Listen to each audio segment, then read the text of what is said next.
అవినాష్, చెప్పుమా.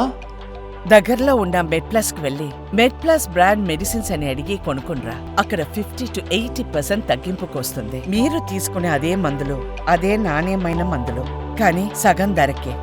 ఏపీలో నమోదైన కేసులపై ప్రముఖ దర్శకుడు రామ్ గోపాల్ వర్మ తనదైన శైలిలో స్పందించారు. కేసు నమోదైన తర్వాత కనిపించకుండా పోయిన ఆర్జీవీ సోషల్ మీడియాలో తన అంతరాత్మను ఆవిష్కరించారు.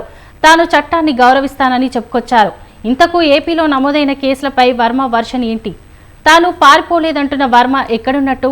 Let's this watch story.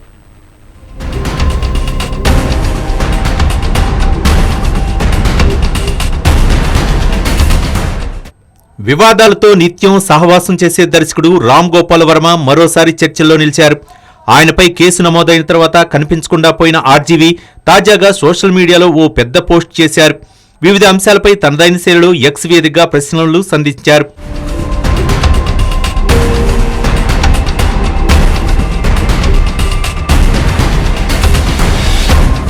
ప్రకాశం జిల్లా మద్దిపాడు పిఎస్లో కేసు నమోదు అనంతరం అజ్ఞాతంలోకి వెళ్లిన వర్మ తనపై నమోదైన కేసులు, పోలీసుల గాలింపు చర్యలపై స్పందించారు. కీలక విషయాలు ప్రస్తావించారు. పోలీసులు ఇంతవరకు తన ఆఫీసులో కాలు పెట్టలేదన్నారు. తనను అరెస్ట్ చేయడానికి వచ్చినట్లు తన మనుషులతో గానీ మీడియాతో కానీ చెప్పలేదని అన్నారు వర్మ. ఒకవేళ తనను అరెస్ట్ చేయడానికి వస్తే తన ఆఫీసులోకి ఎందుకు రారు అని ఎక్స్ వేదికగా ప్రశ్నించారు వర్మ.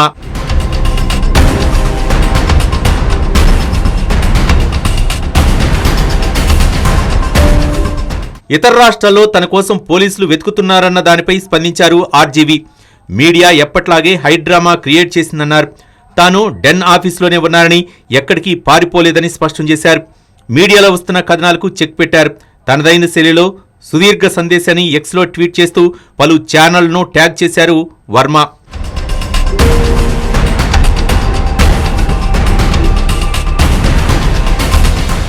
ఎప్పుడో ఒక సంవత్సరం క్రితం సోషల్ మీడియా అకౌంట్లో పెట్టిన పోస్టుపై ఇప్పుడు కంప్లైంట్ ఇవ్వటం ఏంటని ప్రశ్నించారు ఆర్జీవీ.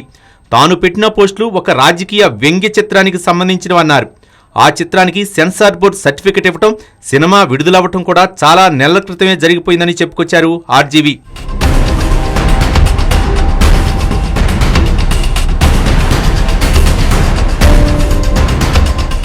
తాను చేసిన పోస్టులో ఫోర్జరీ ఎక్కడుందని విమర్శించారు ఆర్జీవీ.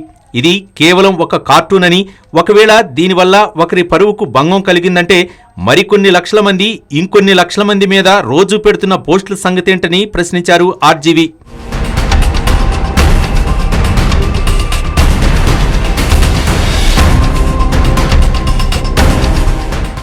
ఇప్పటికే ఓ వీడియో రిలీజ్ చేసిన ఆర్జీవీ తనకొక నోటీసు వచ్చిందని చెప్పారు.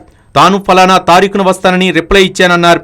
షూటింగ్ వర్క్ కొనసాగుతుండటంతో నిర్మాతకు నష్టం రావద్దని మళ్లీ టైం అడిగానని చెప్పుకొచ్చారు. హత్య కేసులు లాంటి వాటికి సంవత్సరాలు తీసుకుని ఇప్పుడు ఎమర్జెన్సీ కేసుల కంటే ముందే వీటిని విచారించడం ఏంటని తనదైన శైలిలో కౌంటర్ ఇచ్చారు వర్మ.